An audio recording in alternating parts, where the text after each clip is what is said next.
afternoon. I'm just going to take a few minutes to talk to you about voter photo ID requirement for Ohio. Who is in favor of that? Anybody in this room? That's good, because we're going to need your help. Now, here's what's going on. Now, you heard from the Integrity Project, voter project from Ohio. A lot's gone on at the Ohio State House, but not enough to secure Ohio's vote for 2016. Our organization's been doing this for 23 years. Public policy, voter education organization. We conduct candidate forums, policy briefings, educate voters through a voter guide, over 8 million since the time I took the organization over 12 years ago. And we distribute them to churches across the state of Ohio. Over 8,000 are on our list. And each election we distribute somewhere between 1.5 million to 2 million voter guides in the midterm or presidential elections. This helps people to understand where candidates stand on key moral issues, including, in fact, we keep changing our questions to keep up with the issues that are in front of us. So we have surveyed candidates on where they stand on repealing Common Core. We have surveyed candidates where they stand on voter photo ID requirement. We've also surveyed candidates where they stand on Medicaid expansion. Now, this doesn't garner me a lot of favor down at the State House to bring up some of these sore subjects, but it's what you want to know, where candidates stand. Those who fill out the survey, and then we distribute it in the voter guide, it helps people understand where they stand on these issues, and then to hold their feet to the fire once they are in Columbus and in Washington. So we hope that that's a help to you, and we're going to continue doing that. But after the 2012 election, our organization received many calls the days leading up to and the days following the 2012 election. A lot of questions from our folks around the state of Ohio as to what took place. There was suspicion of voter fraud, of irregularities at polling locations, just a lot of reports that were really disturbing. Now, we've been doing this 23 years, and I had not been one who had believed that there was widespread voter fraud in Ohio. But we didn't get here overnight. About 10 years ago, the Ohio legislature started expanding the days of voting all the way out to 35 days of open voting, including something called Golden Week. Now, the legislature, to their credit, did get rid of Golden Week, but here's where they pulled up short. There was House Bill 250, which limited voting to 2 weeks. We couldn't even have an adult conversation among D's and R's down at the State House in committee how much early voting is an appropriate amount of early voting. For instance, if the complaint was after the 2004 election, as many on the left said, that there was not enough access to the polls. You all remember hearing that? Voter suppression, you know, in the inner city. Ken Blackwell really took a lot of heat for that.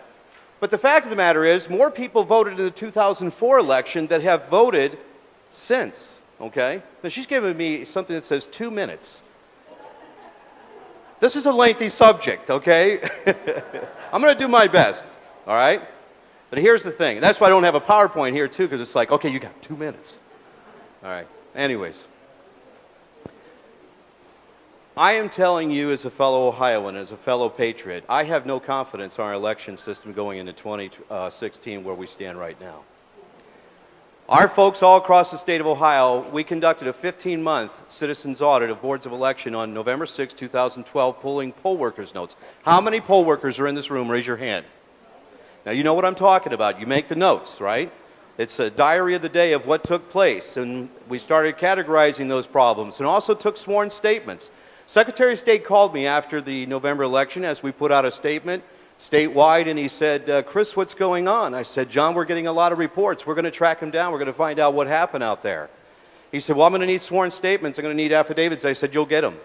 So last November on 2013, we did present to the Ohio legislature, the Secretary of State, and the Attorney General, our findings.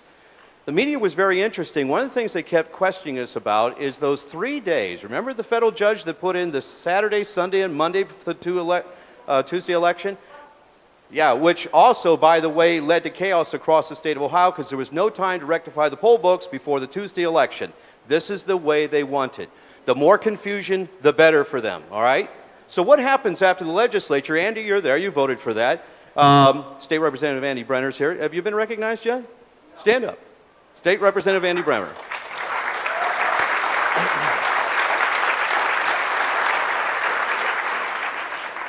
The fact is, as we took it from 35 days to 29 days, a federal judge 3 weeks later extended it back out to 32 days. Did you all follow that?